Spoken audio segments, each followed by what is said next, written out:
I'd like to for you guys to give yourselves a round of applause for giving up your Saturday lunchtime to be here, because this is really important. So,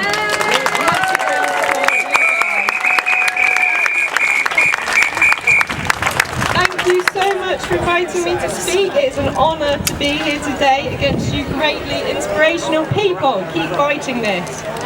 Friends of the Earth has been proud to campaign alongside communities in Lancashire and Rydal and beyond over the past 5 years or more, and it's absolutely fantastic to see so many faces here today.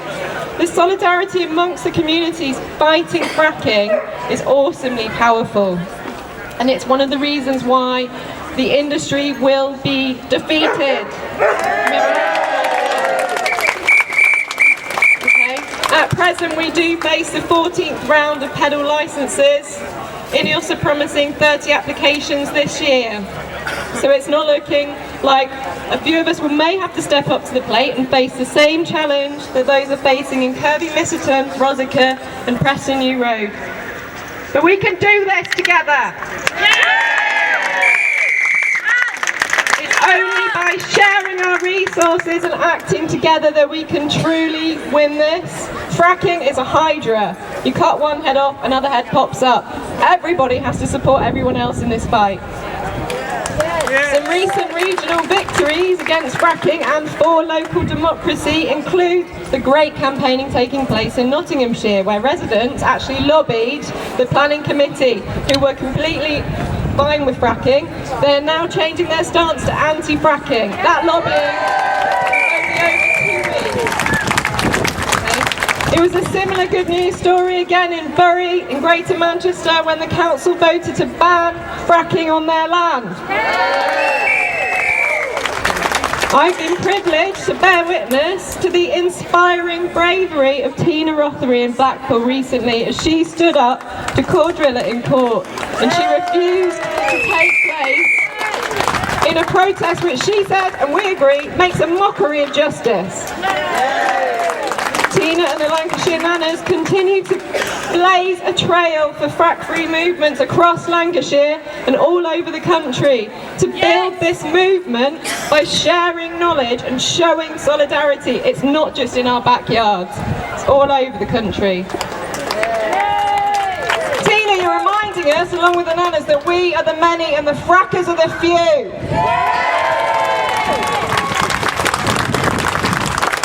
Since I joined this movement of people pioneering the protections of their futures and the environment from fracking, I've witnessed the kind of bravery, wisdom and strength that defines an era. This is a campaign that says no to corporate agenda, and it drags the power back into the hands of the people. By having demonstrations like this one, we turn the volume up on injustice. Because, in the words of Tina and many others here, fracking has no social licence. The people say no. We draw the line. Beyond site battles, we're united by another urgency of tackling climate change. As Natalie Bennett said recently of the people standing in defence of Drudgeridge Bay against mining, you are here defending one place, but you're also defending the planet and all our futures.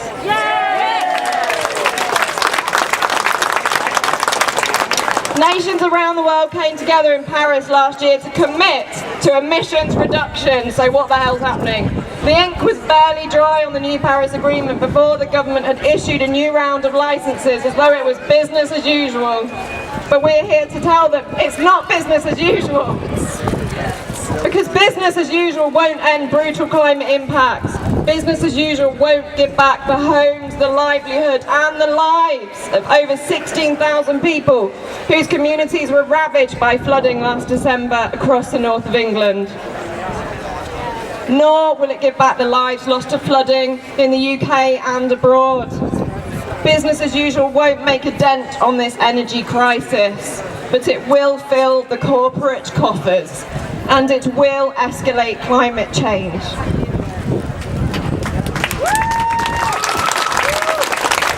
Unless we keep 80% of fossil fuels in the ground, we cannot avoid catastrophic climate change. We will see more and more families, communities and areas of the country fall victim to a more extreme climate impacts. The recent Climate Change Committee report amplifies this message. Fracking is the wrong way to go to provide energy security or any kind of security, and no amount of regulation will mitigate the damage it can bring upon public health, environment and economy. It's time for a sea change. For the sake of climate and energy security, business as usual must be green and it must be for good.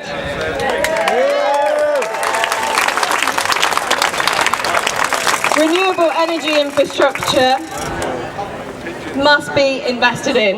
Innovations such as Greenport Hull are leading the way, and so are those communities who are already doing it for themselves, with community-led renewable projects springing up all over the country, from Fulham to Bath, Salford to Oldham, in defiance of this government's dash for gas, paving the way for clean energy that does not cost the earth and that will last infinitely. So we asked Theresa May and her new cabinet to sit up and take notice. This is how it's done. Thank you. I'd just like to add a quick end note. On September the 24th, Friends of the Earth are holding a national anti-fracking Skillshare, so please come along if you can make it. We'll advertise this widely on the internet, but we invite everyone here to come along, and please bring your friends, bring your families, bring your children, your grandchildren. Thank you.